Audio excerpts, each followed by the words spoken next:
ہمارا ملک ویسی دہشت گردی مہنگائی اور کرپشن کی وجہ سے ساری دنیا میں بدنام ہے، اور ادھر سے ہماری جو اسمبلی ہے وہاں پہ بھی ابھی ایسے کریں ابھی نہ اس کی بات کریں، میری بات پہلے آپ 2 منٹ مجھے سن لیں، اس کے بعد باہر آ کے آپ مجھ کو سوال کیجیے، میں پھر جواب دوں گا، ٹھیک ہے؟ چلو میری حاضری جلدی کروا دیں تاکہ میں جس طرح آپ فرمائیں گے تشریف لائیں اور تلاوت کلام ربانی سے آج کی اس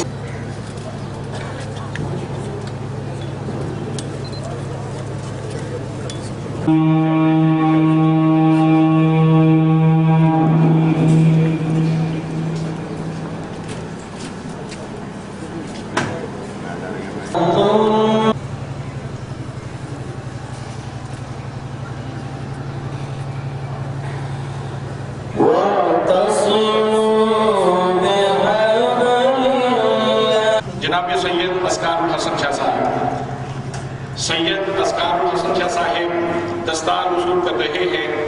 دوسرے نمبر پہ تشریف لاتے ہیں سید حسن رضا شاہ صاحب۔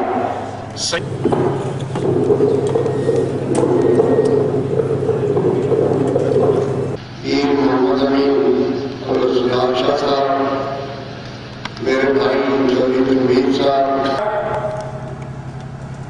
نمبر 1 محنت، خدمت، امانت، دیانت، یہ ہمارے 4 اصول ہوں گے تو اللہ کے فضل و کرم سے آپ کے اس ملک کی ترقی کو دنیا کی کوئی طاقت، بڑی سے بڑی طاقت بھی انشاءاللہ اس کے راستے میں رکاوٹ نہیں ہو سکتی۔ نہ کوئی پہاڑ حائل ہو سکتا ہے، نہ کوئی سمندر حائل ہو سکتا ہے، اور نہ کوئی ہندوستان کا معاشرہ حائل ہو سکتا ہے۔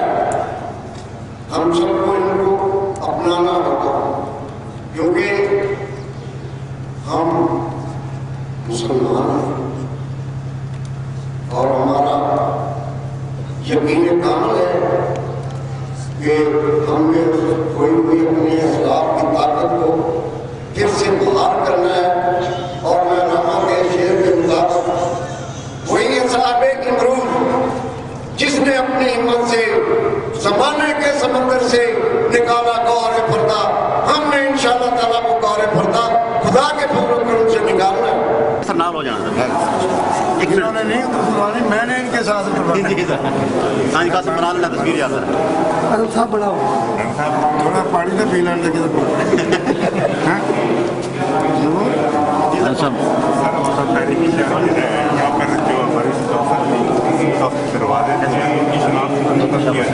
سر ملک کی صورتحال میں آپ ہمیں یہ بتائیں سر، یہ جو دہشت گردی ہو رہی ہے اور اسمبلی کے اندر جو کیچڑ سے اچھالا جا رہا ہے لوٹے کا، سر اس کی بات قابل افسوس ہے، اس میں کوئی شک کی بات نہیں، ٹھیک ہے سر، لیکن ان چیزوں سے گھبرائے نہ، اللہ بہتر کرے گا انشاءاللہ، مستقبل ہمارا روشن ہوگا۔ رانا صاحب، آپ کی جانب سے 9 افراد جو ریفرنس بھیجا گیا ہے آپ کو اور وہ آپ نے آگے ریفر نہیں کیا، کیا وجوہات ہیں سر؟